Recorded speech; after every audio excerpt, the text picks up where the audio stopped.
Maulap na araw dito po sa amin sa Taylorville. Yan, ano kayang gagawin ng mga to? Bigla silang tumigil. Ano kayang gagawin nila? Day off ni teens ngayon. Lahat kami tinamad bumangon. Pixar, anong sinisilip mo dyan? Sinisilip si Pixar eh. Yun nga, nakita ko nga. Yun mo. Ito si Pixar. 11 o'clock na ng umaga. Lahat kami tinamad bumangon. O, di ba? Ano kayang gagawin nila, no? Baka may aanin lang sila. I-observe. Anyway.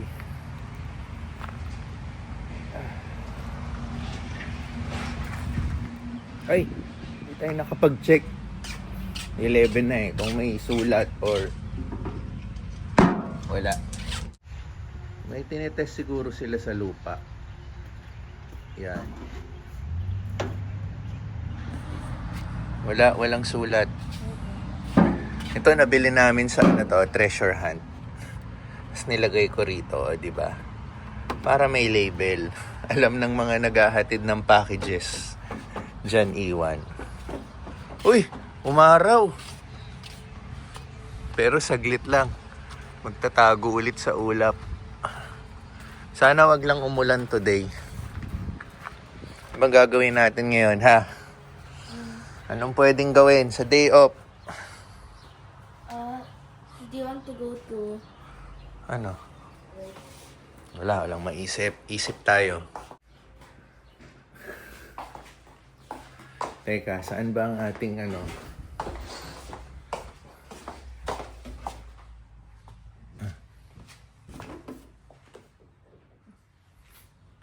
nagbibihis. Bumangon na rin. So again, ayan yan.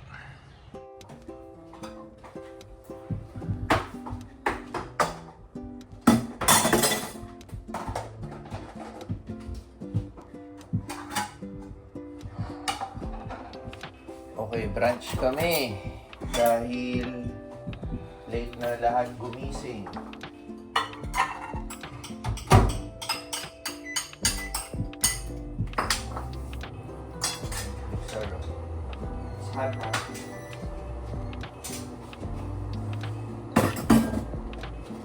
Ikaw, kuha kang binili.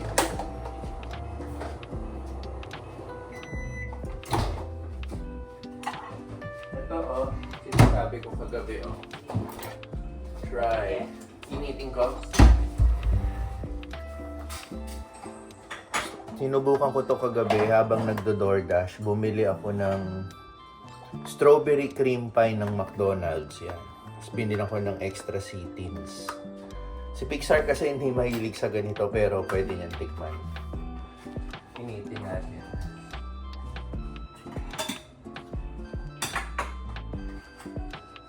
Ganda ng casing nila yun. No? Parang Goldilocks, no? Oo nga, no? Diba? Parang Goldilocks yung casing nila. Ayan. Strawberry cream pie.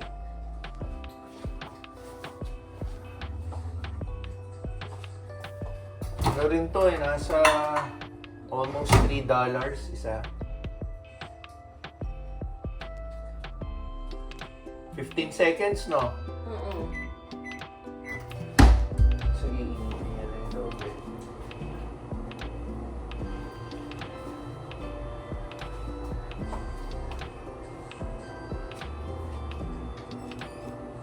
Sorry, ha?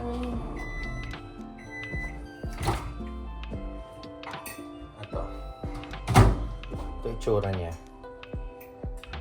Yan. Right. Ako nagustuhan ko.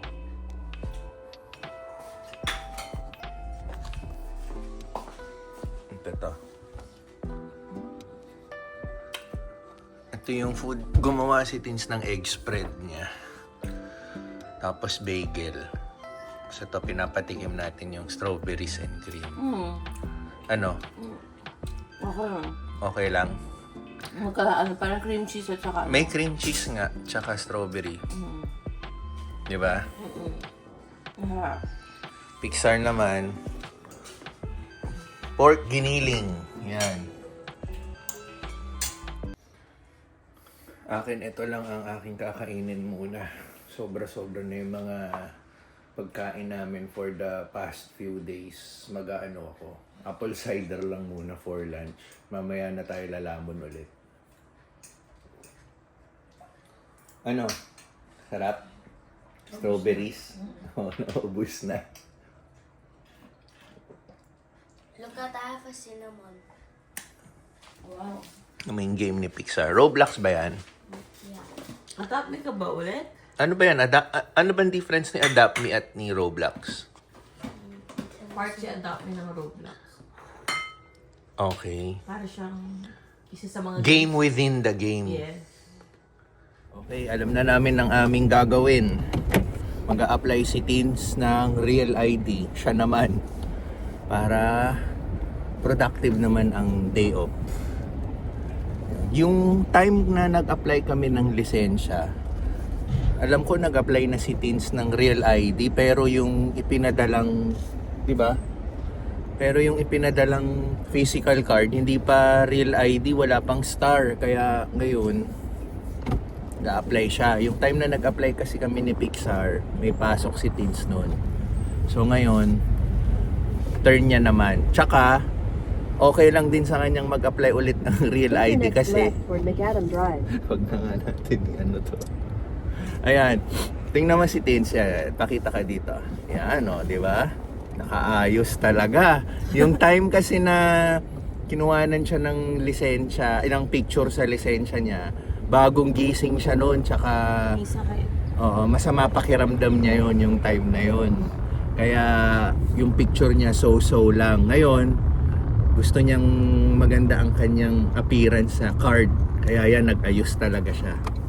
Ay, marami nagko-comment sa red lipstick ni ano yan, oh. Ano nga yung brand ulit niyan? Revlon. Sa mga nagtataka anong brand ang ginagamit niya, Revlon. Yan. Okay. So, biyahe muna kami. Medyo mahababang biyahe ito papuntang DMV.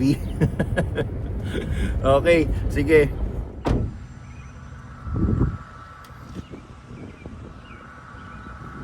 Pixar, mag-video na naman yan. Nakakawa na sa atin. Baka soon. Baka mag-vlog na rin to. Anyway, yan. Yan, ganyan lang kaliit yung DMV, oh. Parang isang bahay lang. Tapos, dito yung office nila, yung desk nila. Ito naman, dito yung waiting area. So, dyan lahat yung upuan. Pagkuha mo ng number, dyan ka uupo.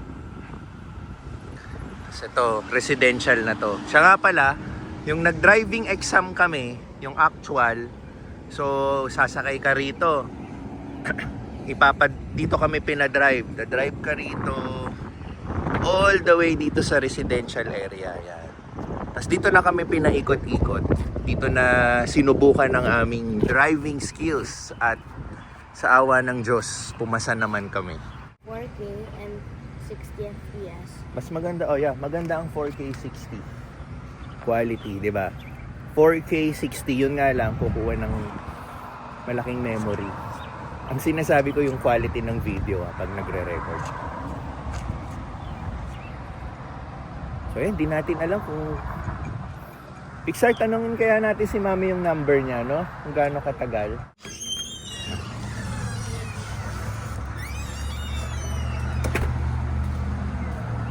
Okay, turn na ni Tinsel sa loob. Chinek namin kung gaano pa katagal. So, siya na yung inaasikaso. Mabilis lang ngayon dahil full pack na naman yung staff. Kasi yung last time na kami nag-apply ni Pixar, a few days ago or last week, understaffed sila. Dadalawa lang yung tao. Yeah. Ngayon, marami. Sige, buka mo. Let's wait for Mami na lang. Oh, you want to go there? Stay tayo doon. Tara. Where? Where? Dito. Tambay tayo dito. Ganda rito. Oo, malilim. Sa kotse kasi mainit eh. Para hindi na rin tayo magbukas ng makina. Oh, di ba? Ganda rito, oh. Alagang-alaga yung mga damo. I stepped on something wet. Wala. Basa lang yung damo. Kasi sa overnight, nagmo-moist siya pag malamig. Diba? Ganda, oh. Ayun yung DMV. Tapos dito lang tayo. Busy yung mga kotse. Yan. Ang kulang dito, Pixar, mesa, no? Maganda may mga mesa rito pang tambay, no? Ang lawak, eh, oh.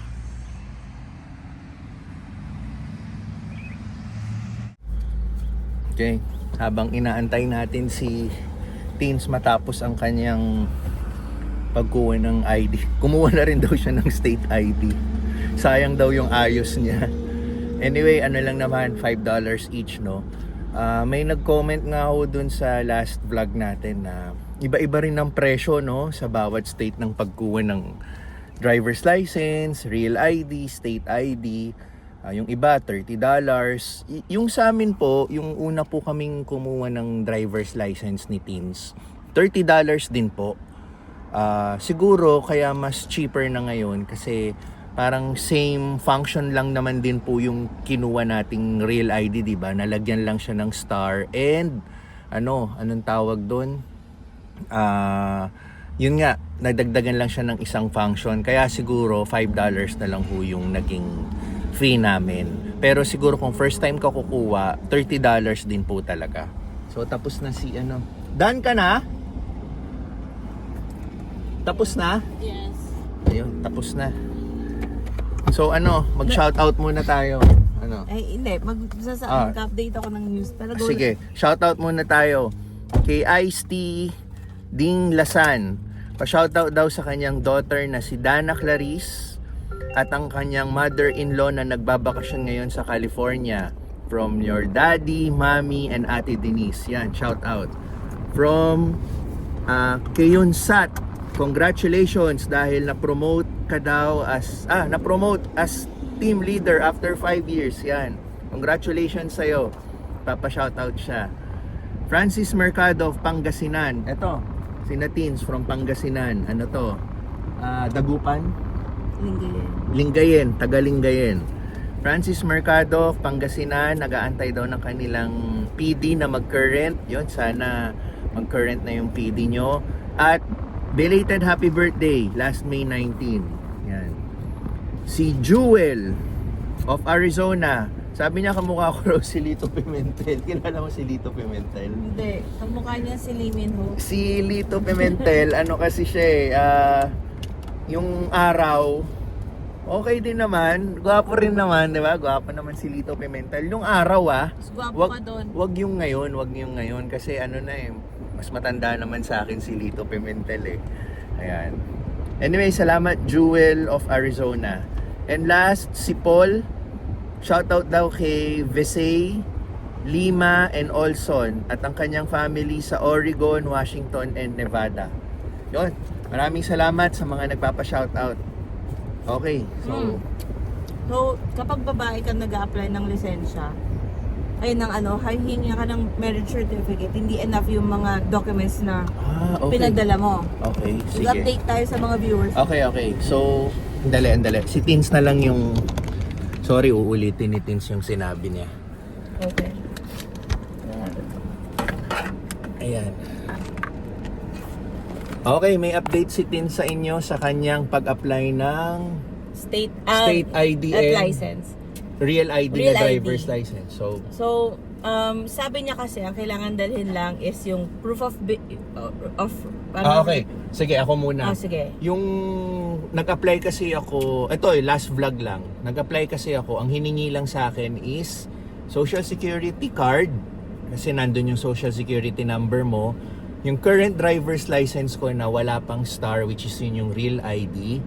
Ang aking physical green card at proof of address. So nag-research ako, sabi magdala ako ng 2. Pero dito sa DMV, isa lang yung hiningi sa akin. So ang ipinresent ko isang aking water billing. Sa akin kasi nakapangalan yung water billing.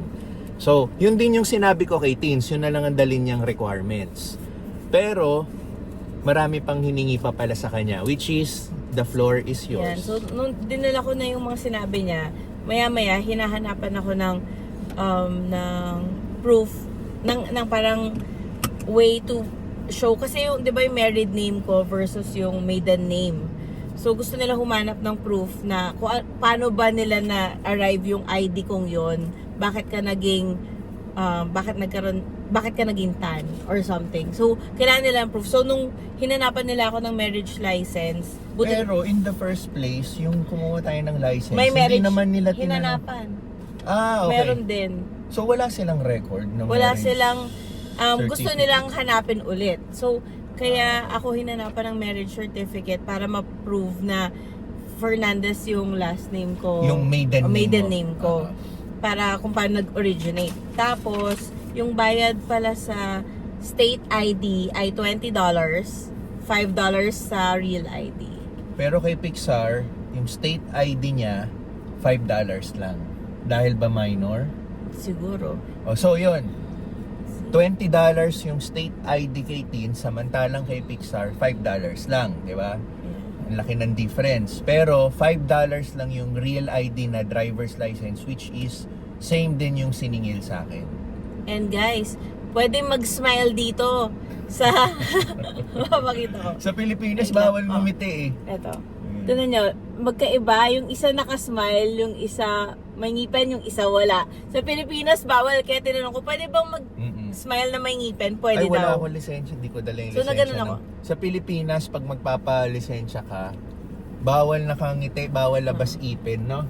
Oo. Kailangan ganun lang. Kasi parang ang lungkot nung dati kong ID, tinan mo. Papakita natin ito yung luma niya. Kaya ayoko. See? Masama pa pakiramdam niya sa lagay na yan. Oo. May red lipstick na siya. Yun lang yung nagdala, pero halata mong pagod na pagod ka. Tingnan mo, maganda yung isura na to. Oh, yan. Diba? Nakaayos ka na. Ang layo eh, oh. Oh. Sa mata, makikita mo parang Eh, tsaka yung hair mo. Tingnan mo naman yung difference ng pagkaayos ng hair mo. maikli kasi yung buhok ko pa dito. Humaba na yung buhok ko. So, in-stamp na nga. Oh, ayan, binutasan. Dalin mo na to. Ito na yung IDs. Meron No, akong state lisensya, ID. importante. Oo nga. Siya naman yung nagdo-drive as of Okay, now eh. so hindi namin alam ang gagawin namin, pero ang isang naisip ko, mag-spark muna tayo. Yes. Mag-i-spark muna kami sama-sama or DoorDash. Yan. Ayan dagdag kaalaman. Pero again, tulad nung ini-explain ko kanina, iba't ibang state, iba't ibang rules. Iba't iba rin yung fees. So, pwedeng $5 lang sa amin. Sa inyo, iba yung sinisingil.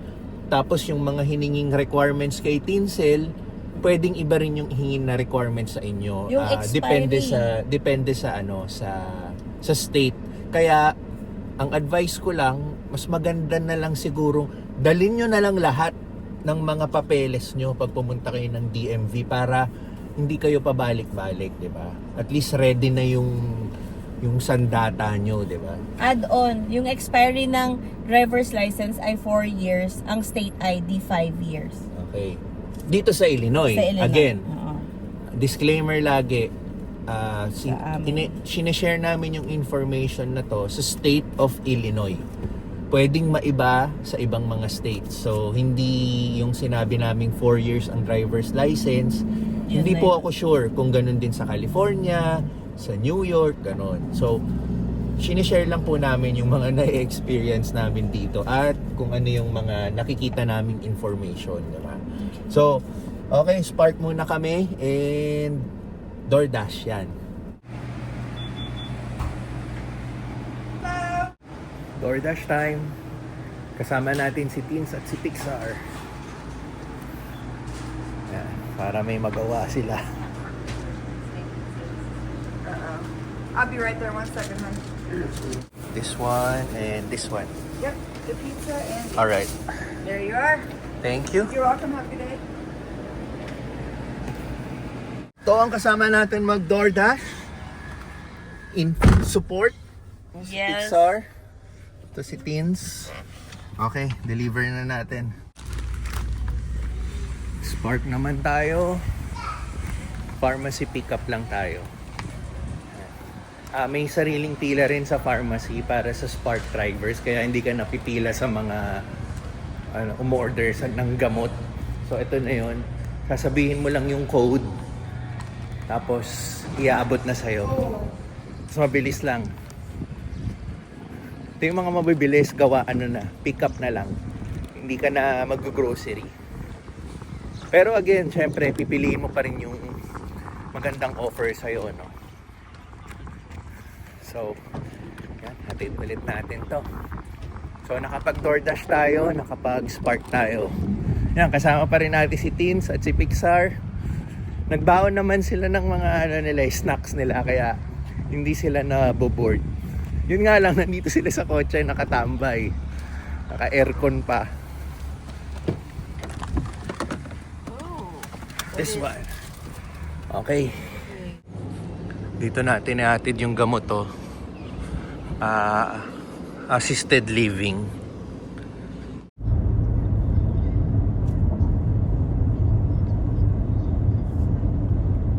Okay, Spark pa rin kami. Papunta na kami sa client. Tapos, meron pala akong i-announce. Yan. Ito, nakikita mo may ginagawa ngayon si Teens. Meron kasi siyang nire-research. Yan. Next week kasi, month of June na. So, ang ibig sabihin nun, bukod sa panibagong buwan na naman tayo, may panibagong schedule na naman si Teens sa kanyang shift, sa kanyang sa nurse niya, sa facility. So, inaalam niya pa kung kailan yung mahaba-habang bakasyon niya, kasi ang susunod na mahabang bakasyon niya ay pupunta kami sa The Big Apple, New York City. Yan. Yes. Plano namin pumunta ng New York. So, hindi pa namin alam kung magro-road trip kami or magbubuk kami ng plane ride. Yan. So, inaalam pa talaga namin. Depende sa schedule ni Teens. So, basta, plano namin pumunta ng New York.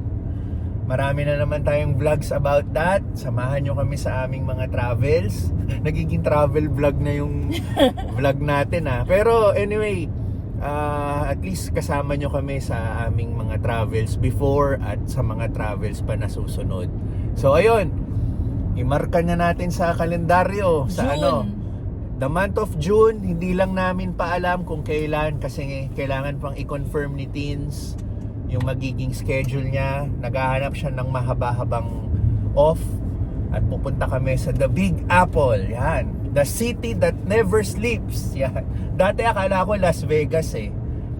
Ang New York pala ang the Totoo city ba? that never sleeps. So, hindi tayo matutulog.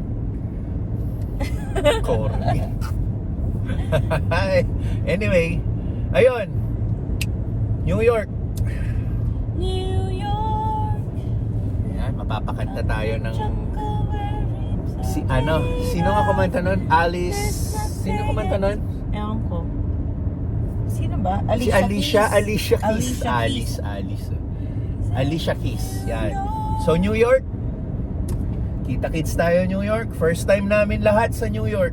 First ever trip sa New York. Kaya super excited kami.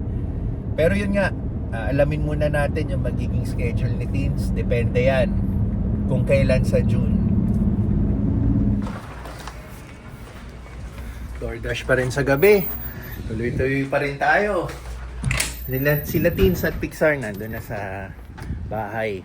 Turn naman nilang magbanding dalawa, diba? Tayo, sige pa rin, kirengkeng pa rin. Anyway, may mga pahabol tayong shoutout. Shoutout kay Warren Tan. Pinapa-shoutout niya ang kanyang asawa na na-assign sa ICU. Yan. Malaking tulong daw yung mga vlogs natin. At yung mga nagbabalak pumunta ng US, yun, nagkakaroon ng idea. Yun, natutuwa nga po ako sa ganun, at least kahit papano, sa pamamagitan ng mga vlogs natin. Nakakatulong tayo kahit papano sa mga kababayan natin na nagpaplanong pumunta rito, para nagkakaroon din po sila ng idea, no, anong pwedeng magawa rito. Kaya yun, Sir Warren, ang ating kaapelido na Tan, salamat po at kamusta po kayo ng wife mo dyan.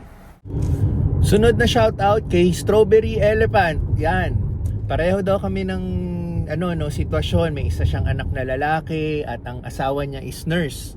Pero ngayon nasa Pilipinas pa yata sila at kaka-approve lang ng kanilang I-140. Yon, congrats sir. So waiting na lang din sila sa kanilang priority date na maging current. So yun, katulad ng mga nag-aantay ng kanilang priority date na mag-current, pagdasal po natin palagi yan at always think positive po tayo, no? Na darating din yung time or yung visa bulletin na magka-current po yung inyong priority date, yan. So sa ngayon, nagpapasalamat din po ako sa panonood nyo ng vlogs at may mga nakukuha po kayong pointers, yan, mga ideas, no? Para pagdating nyo po rito kahit papano, meron na po kayong heads up kung ano yung magiging buhay nyo rito, no? So yun, maraming salamat po sir at patuloy lang po kayo sa pagsuporta sa aming vlog.